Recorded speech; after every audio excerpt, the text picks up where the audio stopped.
ஒரு தொழிலாக செய்யாமல் சுவாசமாக செய்தவர்களில் ஒருவர் என் அருமை நண்பர் ஆர்வி சௌத்ரி. ஏவிஎம், வாகினி, தேவர் பிலிம்ஸ், பிரசாத், ஜெமினி போன்ற நிறுவனங்கள் செய்ய வேண்டிய பெரும்பணியை தனி மனிதனாக செய்தவர் ஆர்வி சௌத்ரி. 90 படங்களுக்கு மேல் எடுத்து 100வது படத்தை தனது கனவாக நினைத்துக் கொண்டிருந்த பொழுது இப்போது அவர் கனவாகிவிட்டார் என்கிற போது எனக்கு மனது நொந்து போகிறது.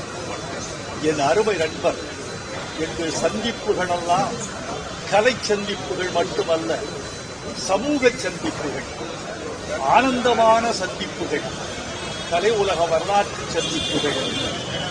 அவருக்கு நான் எழுதிய பாடல்களெல்லாம் இன்னும் எனக்கு நினைவில் இருக்கின்றன.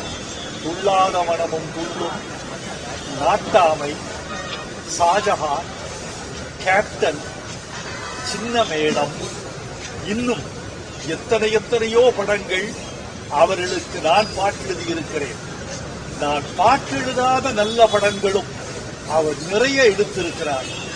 அவர் மறைந்து விட்டார் என்று அருகில் சென்று பார்த்தபோது அவர் தூங்கிக் கொண்டிருக்கிறார் என்று தோன்றியது. நான் நினைத்தேன் அவர் விபத்தில் உடம்பு சிதைந்திருக்கும் என்று. இல்லை, அவர் உடம்பு சிதையவில்லை, அவர் உறங்கிக் கொண்டிருப்பது மாதிரி இருக்கிறது.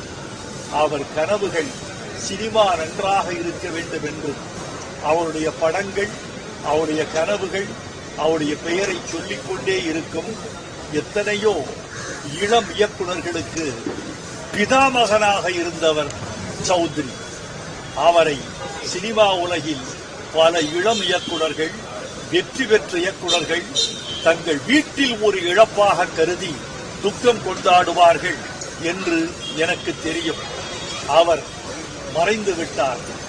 சில பேருக்குத்தான் மரணம் மறைவாக இருக்கும். ஆனால் சில பேருக்கு மரணம் என்பது நினைவாக இருக்கும். சௌத்ரிக்கு மரணம் நினைவாக இருக்கும். கலை உலகம் அவர் புகழை பாடிக்கொண்டே இருக்கும். அவருக்கு என் ஆழ்ந்த அஞ்சலி. அவர் குடும்பத்தாருக்கும் கலை உலகத்தாருக்கும் என் ஆழ்ந்த இரங்கல். சௌத்ரி புகழ் வாழ்க.